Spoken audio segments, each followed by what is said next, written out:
Fala galera, tudo bem?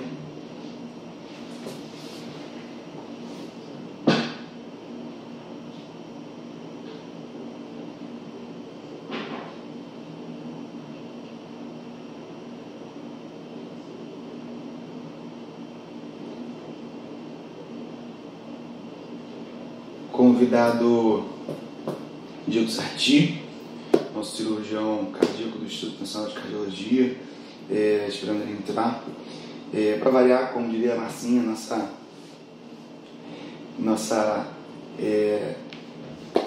membro institucional sempre atrasado, não tem como não ser. Hoje a ideia é a gente falar de transplante, de todos os detalhes, o passo a passo de como isso tudo vai funcionar. Vocês estão ouvindo bem por aí? Ficou legal o som ou não? Gostaria de agradecer a todo mundo que entrou. Tomara que fiquem para poder assistir com mais detalhes. O tema vai ser bem legal.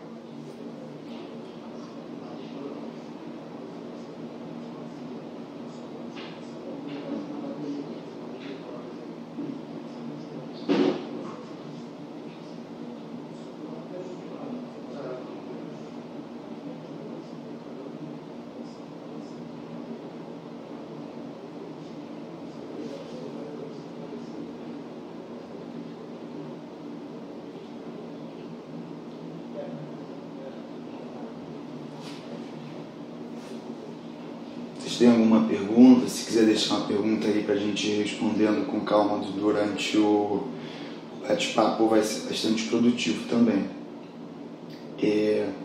Além do mais, ia deixar uma pergunta para vocês aí em relação a transplante, vocês têm alguma curiosidade?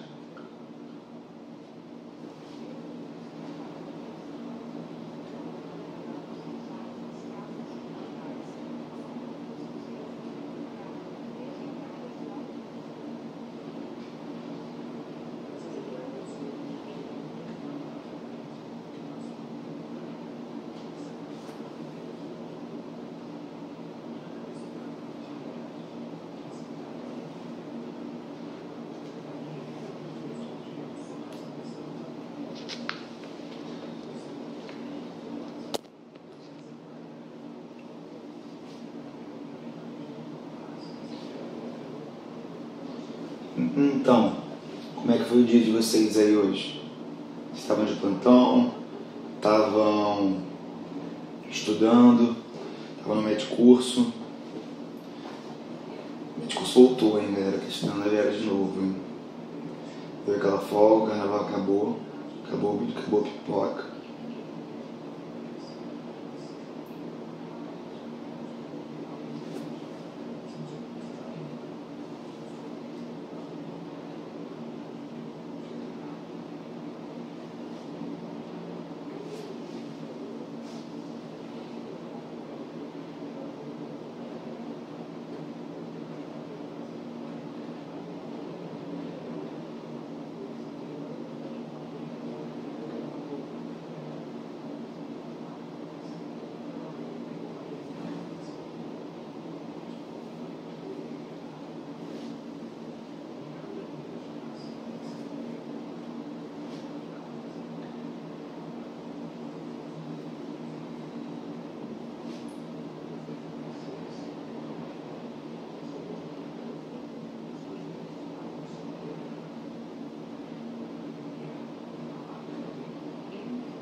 Ou a vovó acompanhando ele.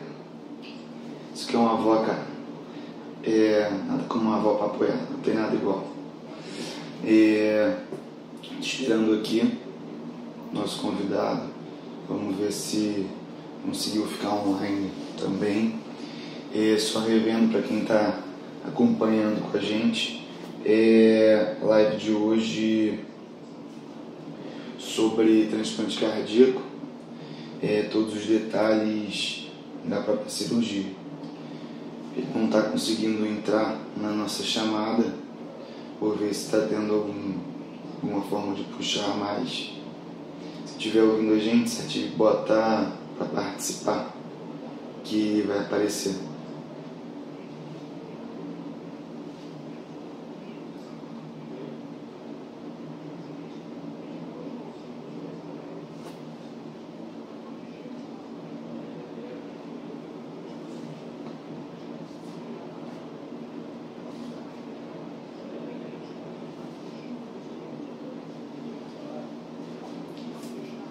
Estamos aqui, estamos esperando também o Diego Sarti para a gente começar a nossa live.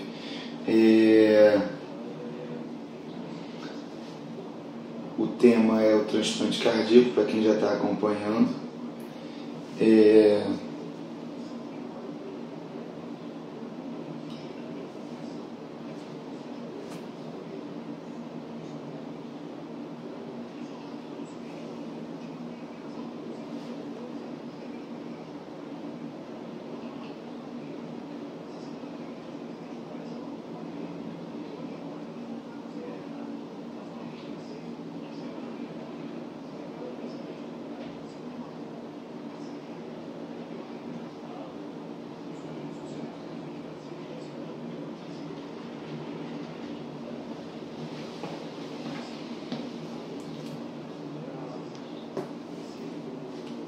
Fala, Sarti, tudo bem?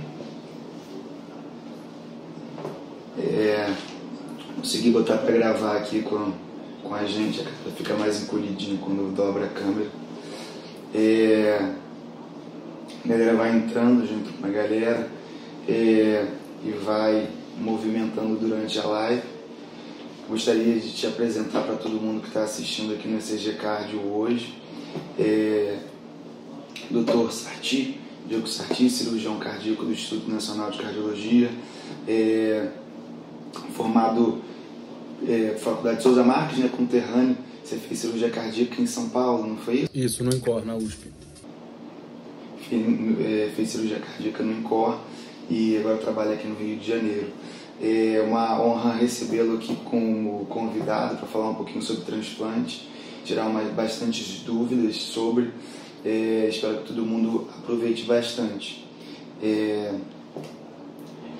Começando em relação ao transplante, né, falando literalmente do início, de uma forma geral, como é que você explicaria o transplante de um órgão, como é que ele é feito em relação às formas de captação, a forma de quem é elegível desde o início? Bom, do início, a gente pode pensar primeiro quando fizeram, né, o primeiro transplante, que foi o Christian Barnard na África do Sul, que ele chegou a trabalhar junto com o pessoal de Stanford, se eu não me engano, lá onde eles faziam transplantes de tecido em animais, e na África do Sul tinha o Zerbini aqui no Brasil, que estavam mais à frente de conseguir fazer realmente um transplante no ser humano. E dizem que o Zerbini até fala que ele ficou com medo de começar a fazer e o Barnard foi na frente. Ele teve sucesso no transplante, o doador durou 18 dias e faleceu de infecção pulmonar, se eu não me engano.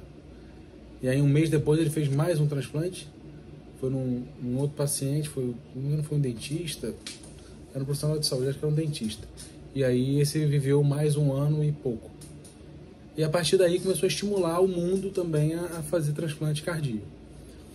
Antes disso, já tinham outras pessoas trabalhando com transplante heterotópico, né? Em cachorro, principalmente, tirava o coração, botava o coração no pescoço de outro cachorro para ver, não existia ainda a SEC quando começaram a fazer esse estudo.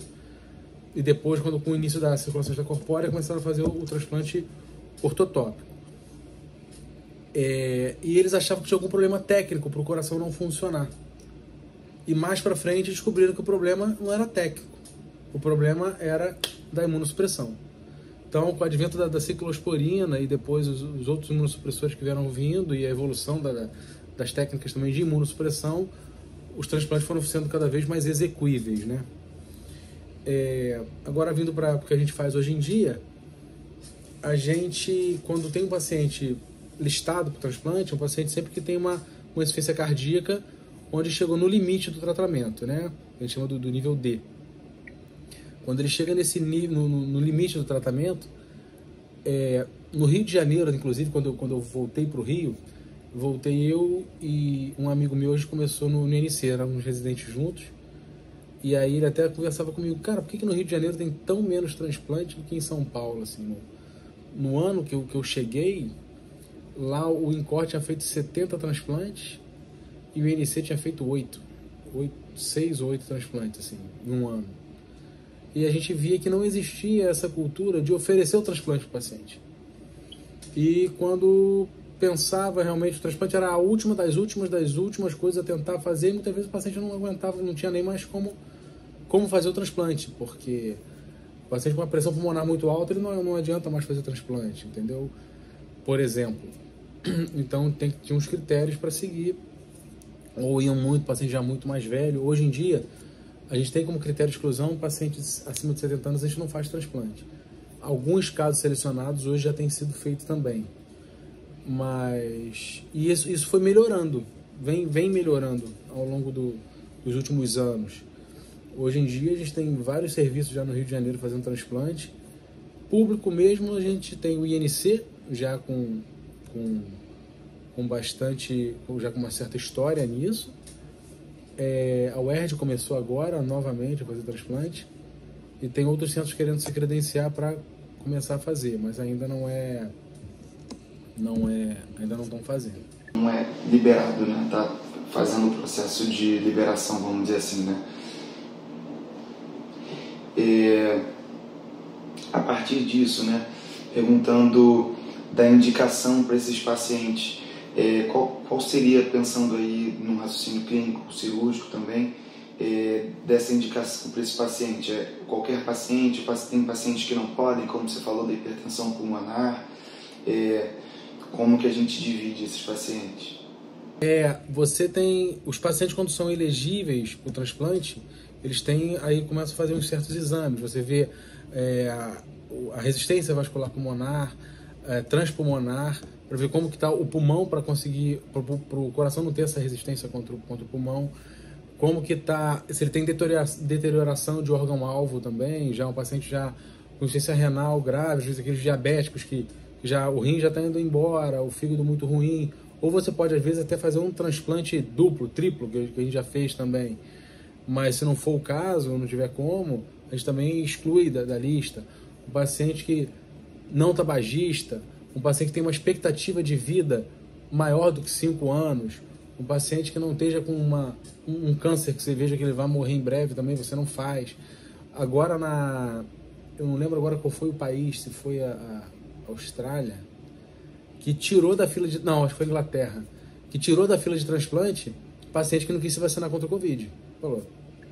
Isso, acho que foi a Inglaterra. Eu até publiquei uma nota também que foi polêmico, né? Foi uma coisa que ficou muito politizado, mas é uma coisa técnica, né? Em relação à funcionalidade do coração e como vai ser aproveitado, né? Agora, a portaria que a gente tem ainda do Covid, que é uma portaria feita ainda antes da vacina, e talvez a gente tenha que rever isso, mas por enquanto, assim, se o paciente teve Covid, está na fila de transplante, teve Covid, ele tem que ser afastado por 28 dias da fila, para depois voltar para a fila. Então, assim, é uma preocupação grande também o paciente não pegar o Covid para a gente continuar mantendo ele na fila. E existem as priorizações também do transplante. Um paciente que você vai piorando a classe funcional, e aí ele precisa ficar internado, precisa ficar em uso de droga, precisa ficar com alguma assistência mecânica, ele vira prioridade na fila.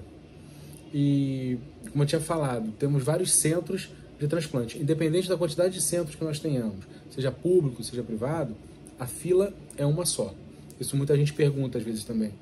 Então, assim, tem uma fila que é controlada pelo Estado, independente de onde o paciente está, e chegou a vez dele, se ele está, vamos dizer, está lá no São Lucas, está no Copstar, está no Procardíaco, ele vai ser operado pela equipe que está em determinado hospital. Se ele está no NC, vai ser pelo NC. Se ele está na UERJ, vai ser pela UERJ. E essa equipe, ela é responsável pela captação do órgão onde ele estiver e é responsável pelo implante do doente.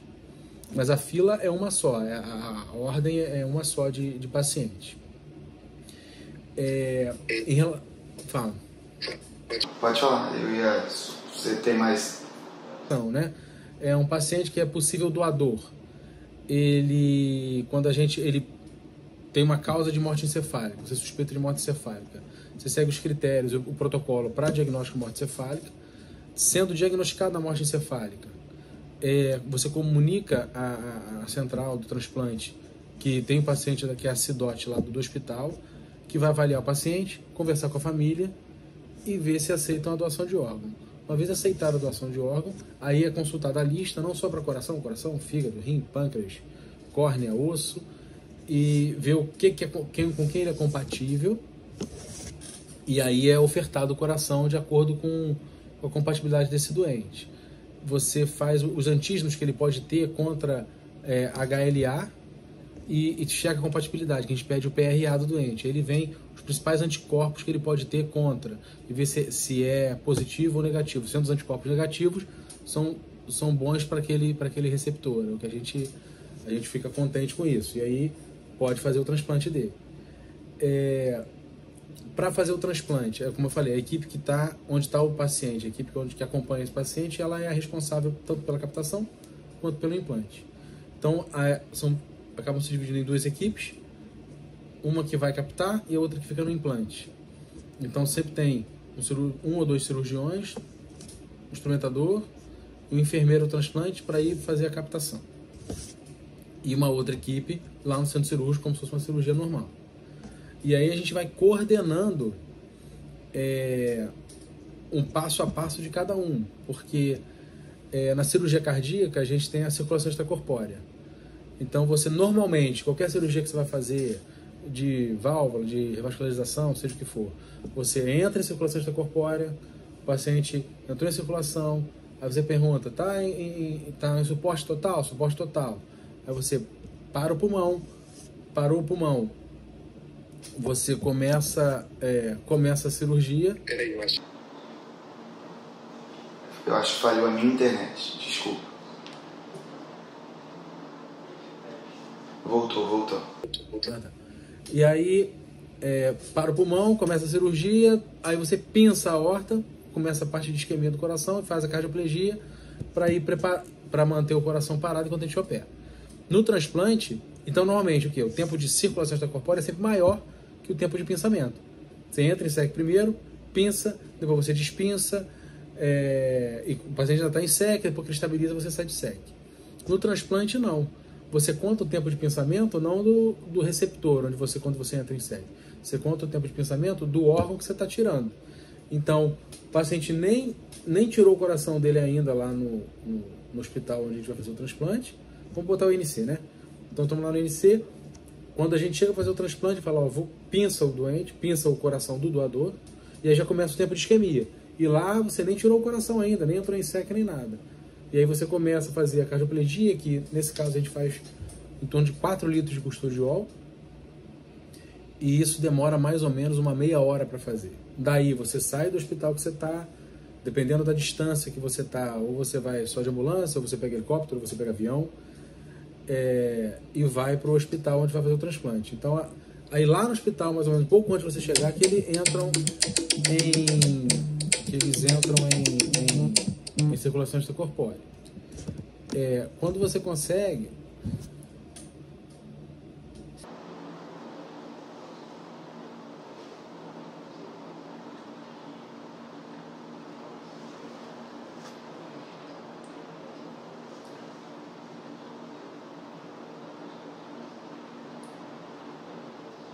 Acho que falhou a internet de novo. Estou na dúvida se é a minha internet ou se é do Dr. Sarti. Quem está ouvindo consegue dar um feedback para a gente?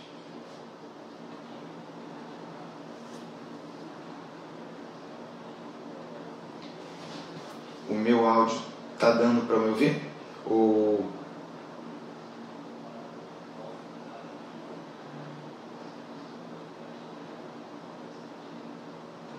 Espera aqui.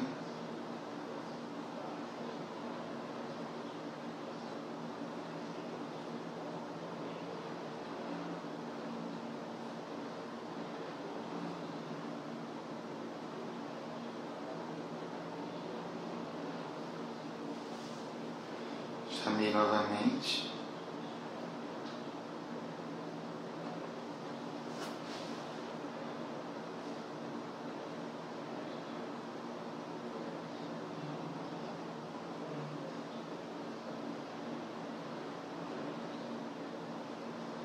Ah, beleza. Tô chamando de novo.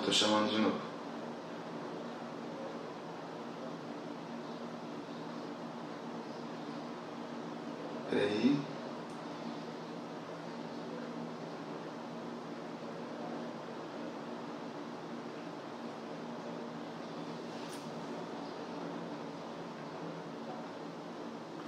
Voltamos.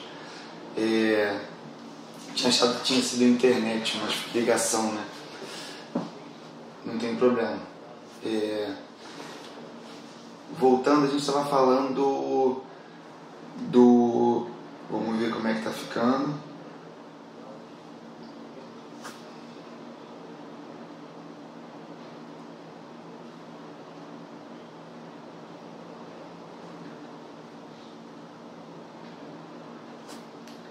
Agora eu acho que foi. Tá dando pra me ouvir legal? Foi. Agora eu tô. Deixa eu ver. Tô ouvindo, tô te ouvindo. Quase que foi meu fone pra lá. Eu tô ouvindo. Não tá conseguindo ouvir nada, zero? Tá. Deixa eu ver se muda alguma coisa aqui.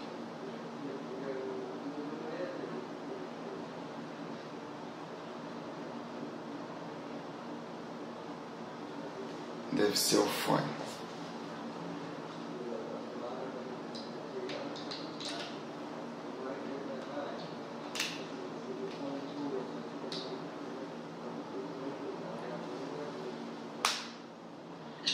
Agora tô ouvindo. Agora voltou? Foi. Tirei o fone. A gente estava falando, no meio que a gente está falando aqui, acabou de ligar a central de transplante de São Paulo, tá vendo? Viu? É o tempo todo, literalmente 24 horas. Então é o que acontece. Eu lá no início como responsável técnico pelo transplante. E a Jaque é a chefe clínica do transplante, a Jaqueline. E a gente trabalha sempre junto, assim. Então oferece um órgão, discute o caso, e se vai aceitar ou não, de acordo com o que a gente tem do paciente, como está o órgão, como está o doador também. A gente analisa, eles mandam um resumo para a gente.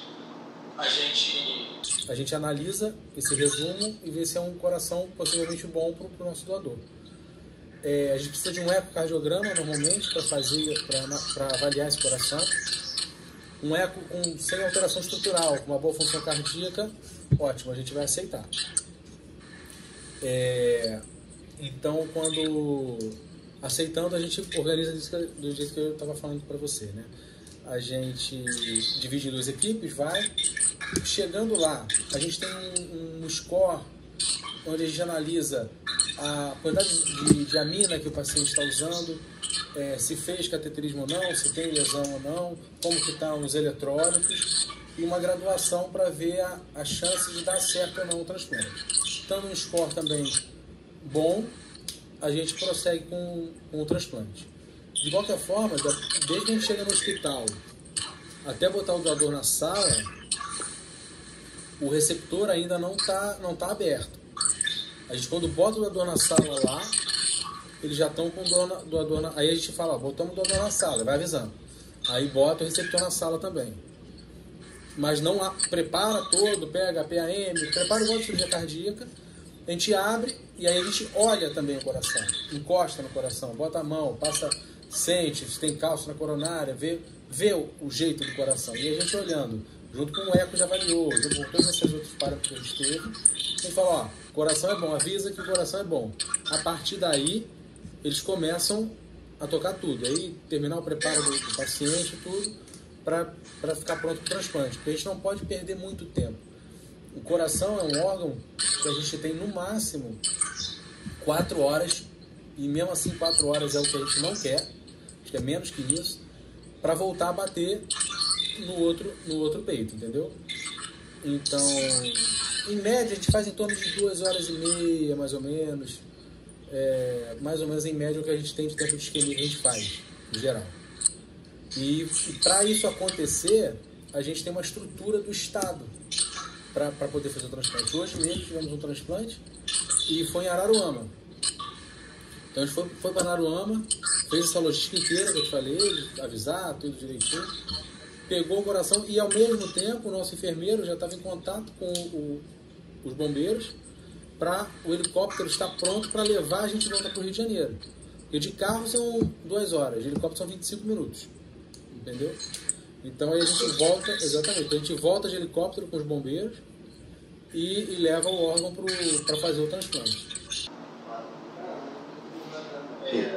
Isso acaba limitando o espaço que vocês podem ir, né, para buscar para captar, né?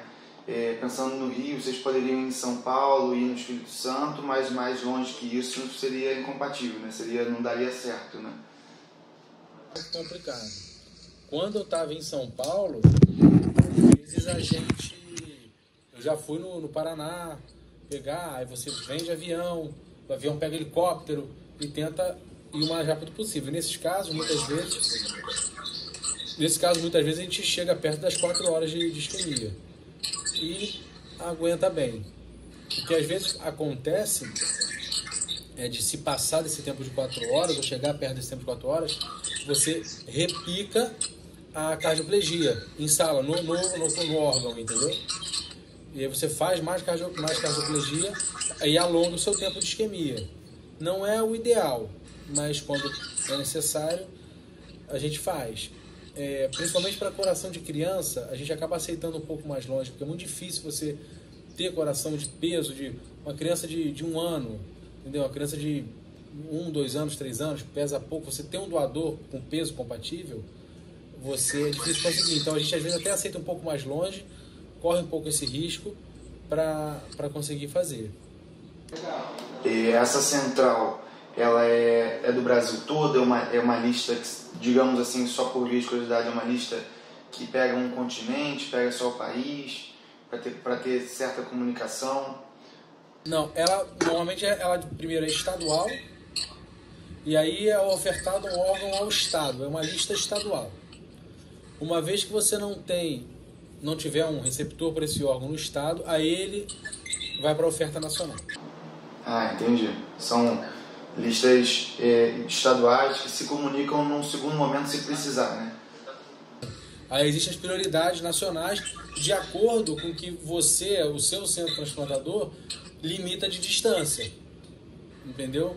Olha, eu aceito pegar coração até do Mato Grosso. Se estiver no Manaus, não adianta oferecer para mim que eu não vou pegar. Entendeu? Por causa desse tempo da isquemia, principalmente. Entendeu? E mesmo assim, quando oferece um coração do Mato Grosso, mas eu vejo que vai acabar tendo tempo de isquemia muito longo, e o meu doador está muito bem, tem um doador que está em casa com a função um receptor que está muito bem, função boa em casa, mas se esse cardioma está se aguentando bem, às vezes a gente pode levar ele. E aí às vezes a gente prefere não correr esse risco de ter um tempo de isquemia longo e acabar estragando o enxerto num paciente que está muito bem. Em contrapartida, eu tenho um receptor que está internado, está com droga, ou está com alguma assistência mecânica, aí eu já penso em pegar esse órgão mesmo longe, mesmo com esse risco da isquemia maior, entendeu? Até pulando nossa sequência, só respondendo uma pergunta da Gi Machado, em relação a índice de rejeição ser muito alto, se faz diferença também com esse tempo de transporte? Não, de rejeição, o tempo de transporte não faz a diferença não. E é bem baixo. É bem baixo. Hoje em dia, com o que a gente tem de imunossupressor, é bem raro a gente ter rejeição. Assim. Mas tem momentos que tem. E aí a gente tem que pensar nisso. Às vezes o coração saiu batendo muito bem, saiu ok, de repente ele começa a fazer disfunção de VD, principalmente, a gente começa a pensar realmente em rejeição. E aí entra... Aí é que, assim, eu costumo falar que a cirurgia cardíaca, em geral, ela não depende só do cirurgião, entendeu? Eu acho que é a especialidade cirúrgica que mais depende de um monte de gente ao mesmo tempo. Não adianta você ser um cirurgião excelente, exatamente. Já o cara é um ótimo cirurgião, opera bem pra caramba, não sei o quê, mas aí o perfusionista é ruim, o anestesista não é bom, o pós-operatório não segura o que precisa. Então é complicado, entendeu? A cirurgia cardíaca, para dar certo, ela precisa de todo mundo conectado, falando a mesma língua e de bom padrão. Tinha um professor meu da faculdade, eu não lembro nem quem era que falava isso, mas eu ficou gravado na minha cabeça, que ele falava assim: o médico tem que ser, no mínimo, acho que era o Galvão, você chegou a ter aula com o Galvão? Eu acho que foi ele que falou isso também, ele falou assim: o médico tem que ser, no mínimo, muito bom. Entendeu? É o requisito mínimo, né? E a equipe acaba sendo junto, né? Você tem que ter uma equipe que se comunique, literalmente falando. Galvão literalmente... Eu acho que continua sendo professor, eu vejo ele com frequência nos hospitais e continua dando aula. Acho que dá com menos frequência, mas ele é sensacional, né? Até na experiência de ver, vivência, literalmente, né? Aí voltando para a parte, né, no meio, né, literalmente, né? A gente falou do receptor, de quem está doando, de como funciona essa doação, como é selecionado, como que entra na fila, e a partir disso você vai até a pessoa, tem um limite em torno de 4 horas do tempo de pinçamento propriamente dito, né, que é o tempo de isquemia, pensando no transplante, né? Durante a cirurgia, é uma cirurgia muito diferente das outras, ela é uma cirurgia que demanda um treinamento específico. É uma cirurgia diferente de todas as que a gente faz, né? Porque a gente nunca tira o órgão para mexer. Não é uma cirurgia muito complexa de ser realizada. O problema do transplante é que você tem que seguir os passos corretos e fazer as proporções adequadas dos dois órgãos. Porque você pega um órgão normal, pequeno, funcionando bem, e vai botar no lugar de um órgão que já está dilatado, disfuncionante. Então, você tem uma desproporção do átrio esquerdo, desproporção da pulmonar. Às vezes o paciente não tem aquela hipertensão pulmonar que impeça o transplante, mas já tem a pressão pulmonar mais alta, a artéria dilata também. Às vezes o tecido do receptor é mais friável, ele já está infiltrado, já está um pouco mal distribuído, então tem essas coisas que associam. Então, primeira coisa, você saber a posição correta de você botar o coração e adaptar corretamente o átrio esquerdo. Daí você passa para, normalmente a ordem que a gente faz lá no NC, né? A gente faz átrio esquerdo, pulmonar, aorta, cavo inferior, cavo superior. Essa é a ordem que a gente segue. Obviamente, está um tempo de isquemia alto. Já tá chegando no limite. Você faz o átrio esquerdo, faz a aorta, abre a pinça, perfunde o coração, e com o coração batendo você faz a pulmonar e as cavas, entendeu? Vai se aproveitar o tempo, literalmente falando. Exatamente. Eu normalmente faço assim, eu faço a átrio esquerda, a pulmonar e a aorta, abro a pinça e faço as cavas com a pinça aberta, já com o coração batendo. Mas então, a pulmonar, se você deixar ela grande, ela pode quincar. Isso pode gerar um gradiente na via de saída do VD. E aí pode ajudar a fazer disfunção no VD. Esse é um problema. Então, você tem que medir muito bem, muito direitinho, bem justo a pulmonar. A aorta, às vezes é o contrário. Você, às vezes, não tem problema em deixar a aorta um pouquinho maior. E, às vezes, você deixar a aorta muito curta, você lembra que você vai botar um órgão pequeno numa cavidade grande. Ele fica meio pendurado ali. Isso eu já vi acontecer uma vez da aorta começar a rasgar quando o coração começou a bater. Porque ficou muito justa. E acabou tendo que botar um tubo na aorta para aumentar o tamanho da aorta para ficar ok. Uma ponte, né, de fluxo propriamente dito. O tubo dá como se fosse uma correção de aneurisma, entendeu? Só para reconstruir aquela parte da aorta ali. E não deixar nada torcido, nada para não dar gradiente, não dar erro de fluxo, né, para o coração. Agora, tecnicamente, são anastomoses grandes, né, que você faz com fios grandes, faz com Prolene 3.0, 5.0, 4.0, que são fios mais grossos, para a gente que está acostumado a fazer coronária com fio 7.0, 8.0. Então não é nem tecnicamente difícil, entendeu? Mas tem que ter um treinamento, tem que saber fazer, entendeu? Para não dar errado. Pensando em requisitos, coisas que você pediria, né? Isso foi até eu até perguntei, foi com uma anestesista, foi a Marcela, a gente estava falando de transplante. Ela até comentou que tem coisas que são mais essenciais até do que em outras cirurgias, como parte de perda sanguínea, ter um certo número de concentrados reservados, fibrinogênio, isso tudo faz muita diferença no procedimento, propriamente dito? Eu acho que faz, assim. Como eu falei, cirurgia cardíaca tem que ter tudo muito bem orquestrado e organizado. Então você tem que ter uma estrutura para conseguir fazer o transplante com excelência. Você pegar o coração novo, conectar ele no velho, eu tô falando, é fácil. Você vê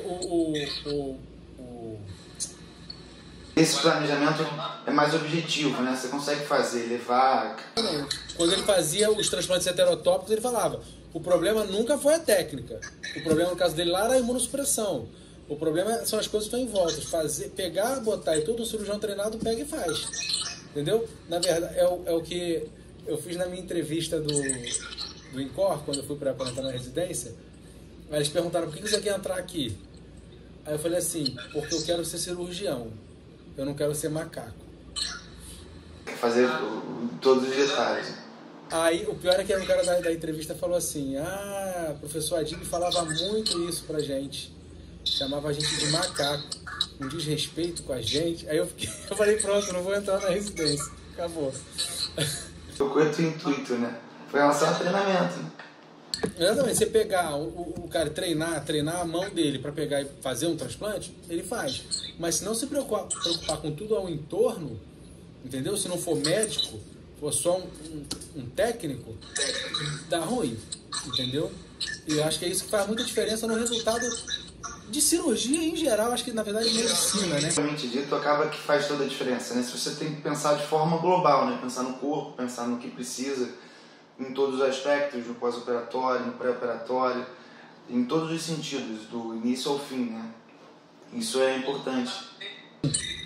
Durante o ato cirúrgico, ter essa comunicação com o anestesista, perfusionista, os auxiliares que estão com você ali, que são cirurgiões também, às vezes tem ideias boas que você às vezes não está pensando, acho que tudo isso faz muita diferença, entendeu?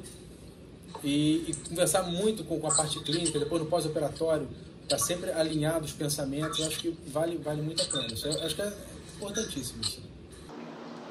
Legal. Aí falando de um outro tema também ainda, nas complicações, né, que seria um paciente com uma disfunção de VD, que também seria uma disfunção prevalente ali no pós-operatório. A causa é normalmente pela própria anatomia do receptor com o órgão que está sendo captado, é por alguma outra situação específica?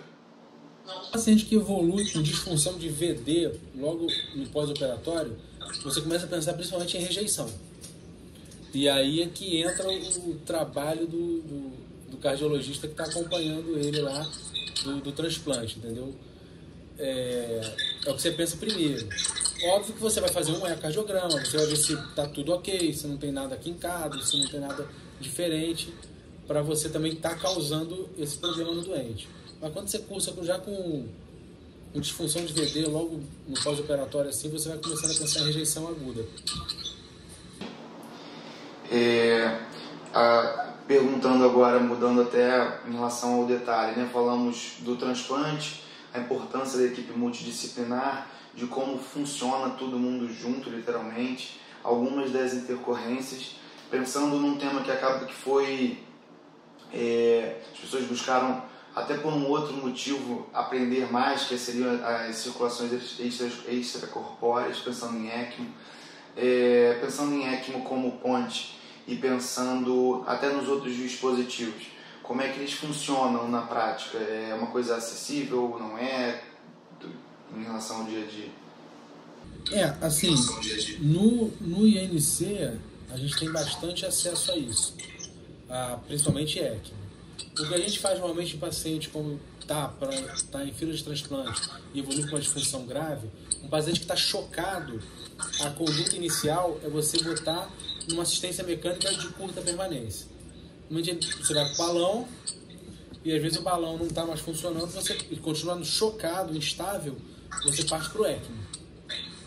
E aí, estabilizando ele em ECMO e não aparecendo o coração dele, você evolui para o ventrículo artificial.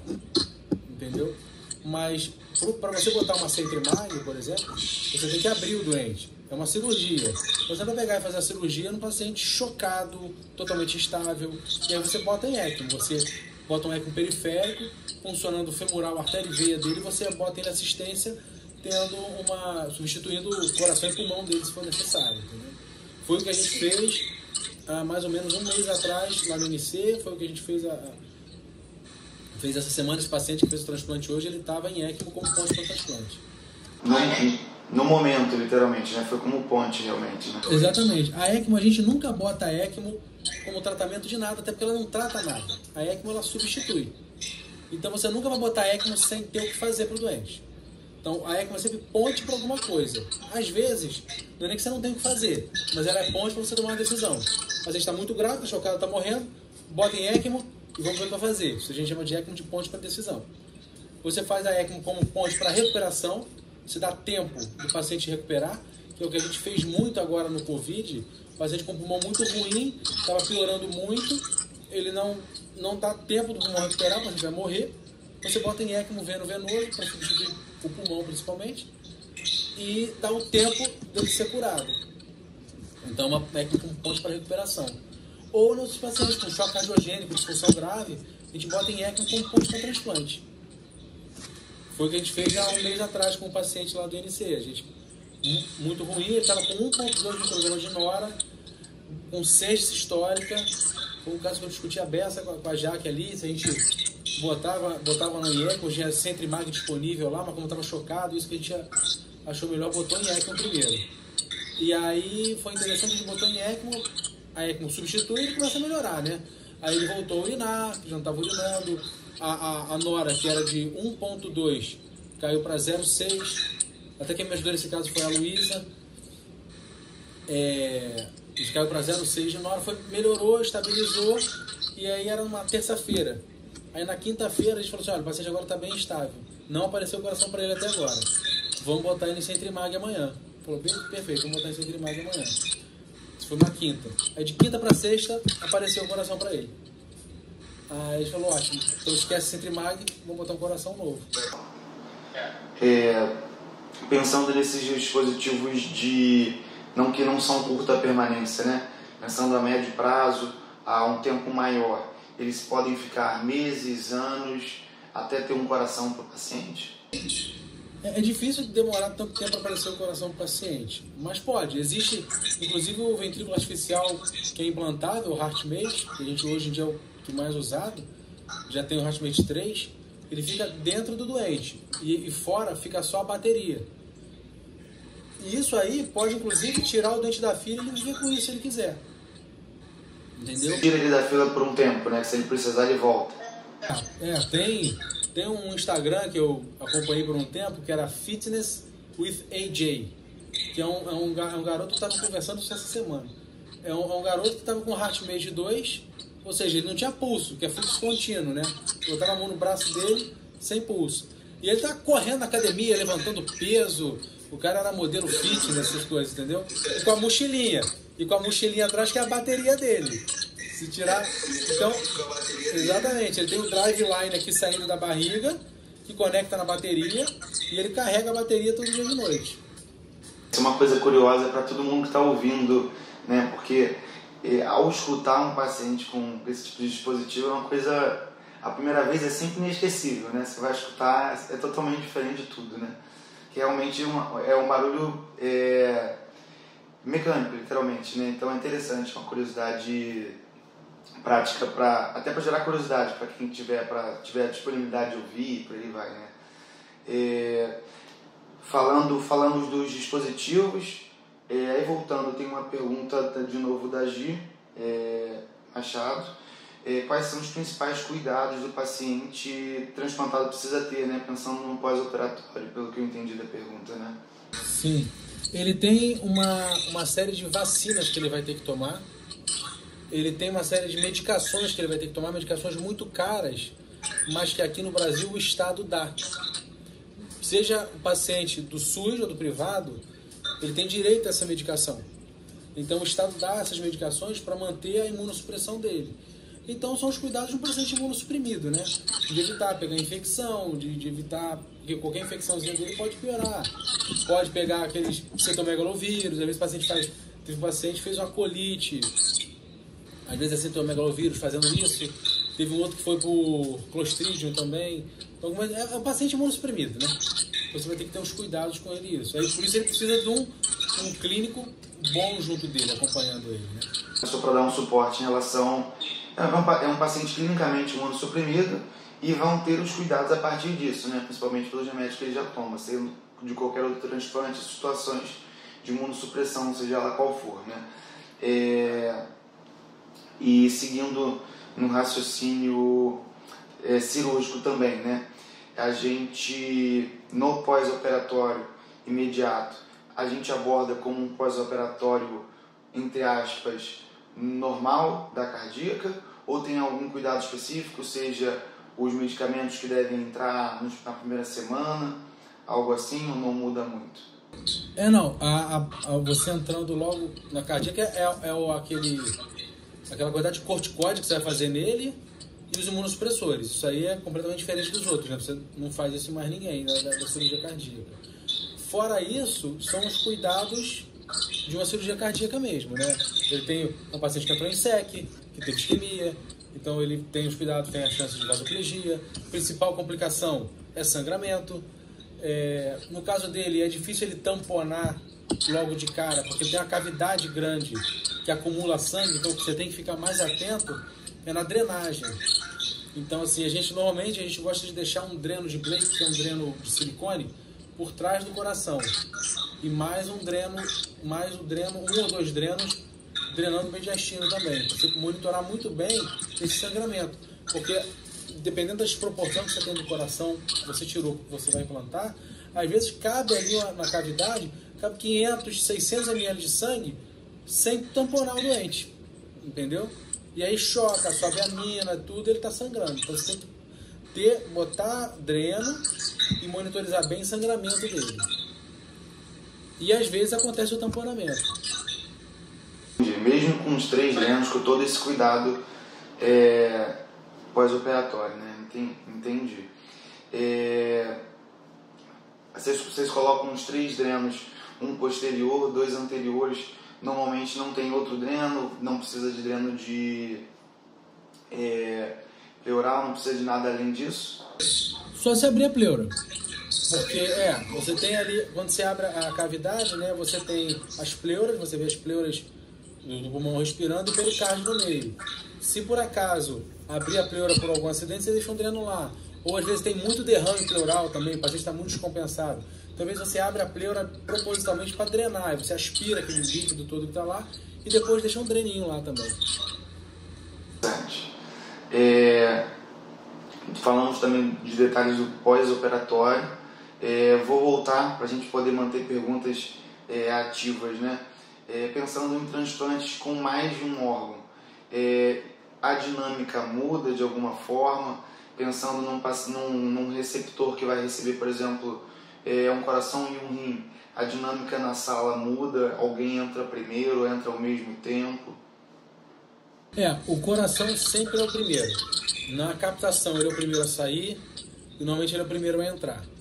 Se for no caso de coração rim, né?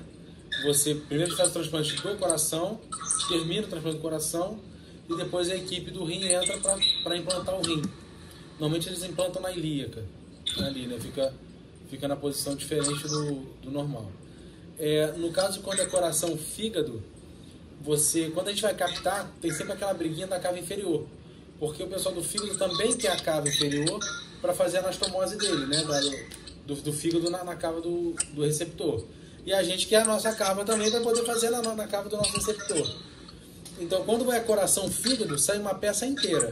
você abre o diafragma todo e tira o coração com o fígado junto, uma peça só.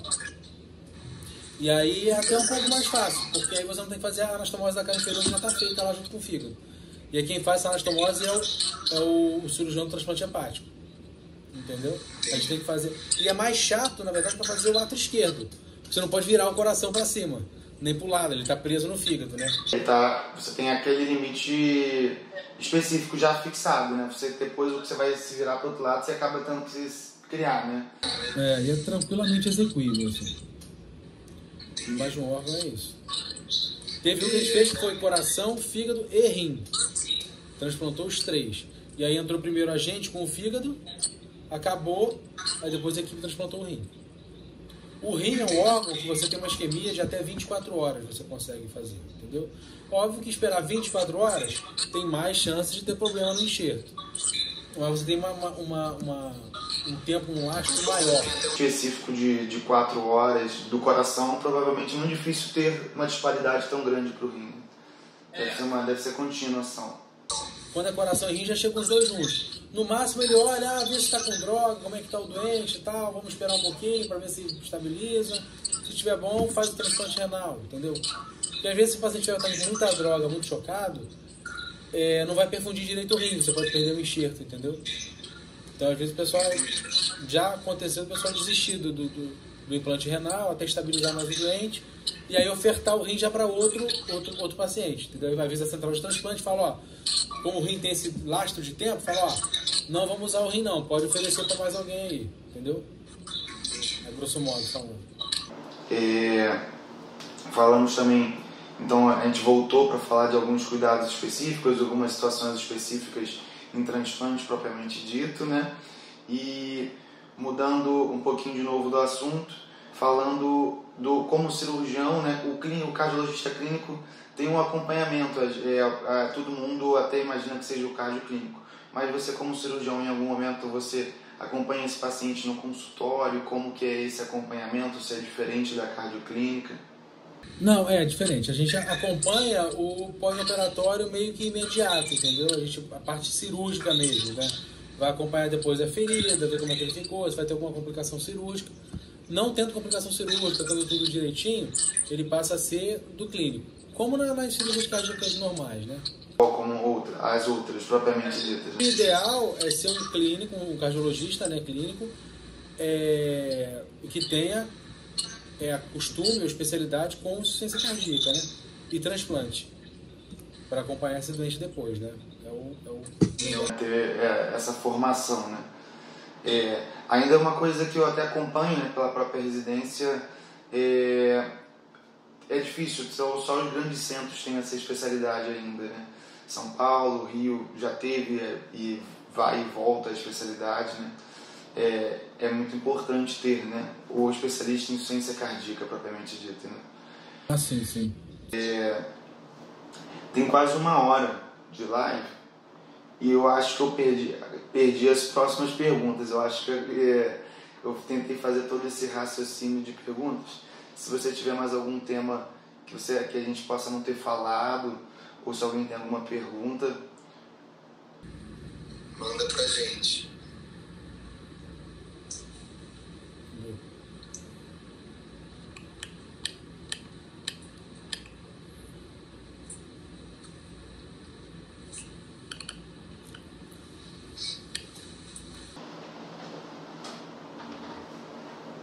Pensando assim, aproveitando, né, pensando como estado, por exemplo, do Rio de Janeiro, vocês recebem todos os pacientes do estado, né? Então vem todo mundo do interior que precisa desse acompanhamento, acaba vindo ao instituto. É mais ou menos esse o raciocínio? É uma massa grande de pacientes que acaba indo para o instituto, que até 1 mês atrás era o único hospital público que fazia transplante cardíaco no Rio de Janeiro, né? Então a gente acaba... Uma coisa que pudesse melhorar esse acesso do próprio público em relação a talvez mais indicações, mais incentivo à doação? Eu acho que tem melhorado muito a oferta de órgão. Eu acho que o incentivo à doação tem tido bastante propaganda, bastante marketing para isso. Eu acho que os cardiologistas, principalmente do interior, pensarem no transplante como um tratamento para a insuficiência cardíaca, eu acho que é importante. Eu acho que a gente tem uma demanda, a gente tem muito menos transplantes do que São Paulo, por exemplo, ainda. Entendeu? Então, assim, se eu não me engano, no estado do Rio de Janeiro, ano passado, foram 30 transplantes. Entendeu? E eu não sei em São Paulo quanto foram, mas assim, naquele que eu te falei, no ano que eu vim pra cá, só no ano que eu feito 70. Entendeu? E a gente não tem tão menos população no Rio de Janeiro do que tem em São Paulo, assim, numa desproporção tão grande. Então eu acho que tem uma demanda reprimida de pacientes que não estão sendo levados para o transplante. Ou por medo, às vezes, de achar que o transplante não dá certo, ou de achar que vai morrer, ou de achar que é ruim, ou de realmente não pensar no transplante como uma alternativa, entendeu? Eu acho que isso podia, acho que mais na parte médica mesmo, ser mais... Então acaba que é da parte da propriamente indicação, né? Se incentivar indicações mais precoces, indicações mais corretas, literalmente, como você falou, como um tratamento, né? E não como um último resgate, né? Que também a tendência não tem nem indicado em alguns casos, né? Quando vai ter essa avaliação. Exatamente.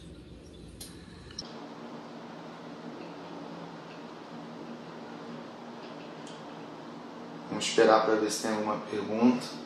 As perguntas foram lá no início, mandaram algumas. A Gil mandou pergunta.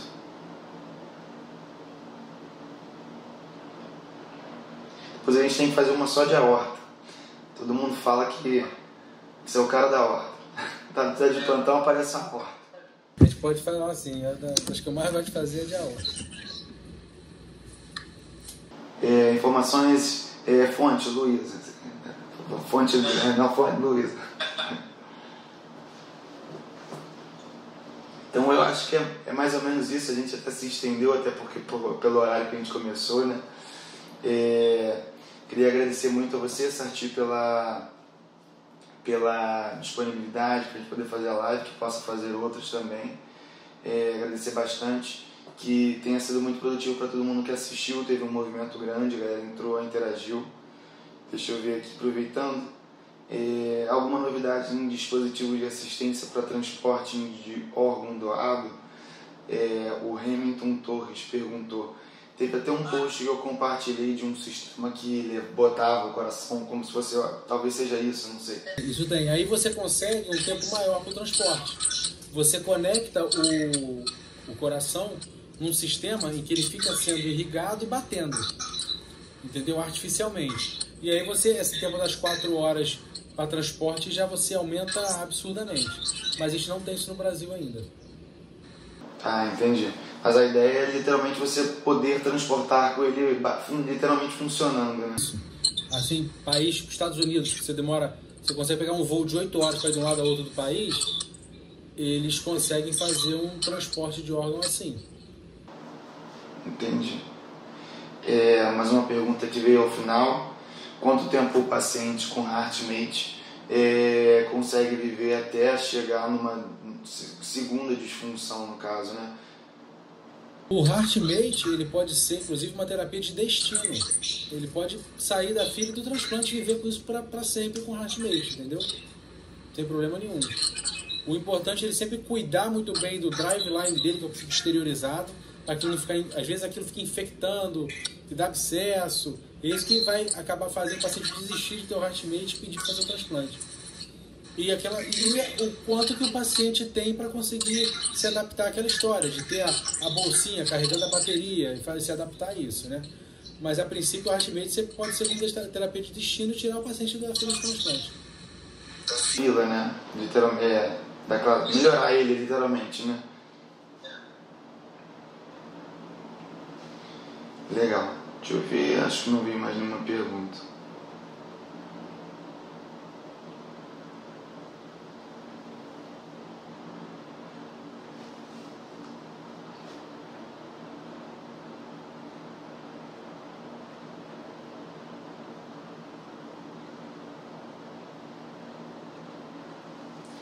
O pessoal não mandou mais nenhuma. Aí de novo, né, agradecer pela sua participação, foi bem legal em todos os aspectos, a gente conseguiu responder um passo a passo bem interessante em relação ao transplante. Acho que quem assistiu tanto aqui quanto vai assistir mais pra frente no YouTube, eu vou botar no YouTube e no Spotify, vai gostar, que vai ter bastante detalhe legal, e que vai acompanhando a gente. Qualquer dúvida manda aqui, pode mandar para esse Instagram, que é o ECG Cardio, para a gente poder, eu te passo a pergunta, pode mandar mensagem direto, tá?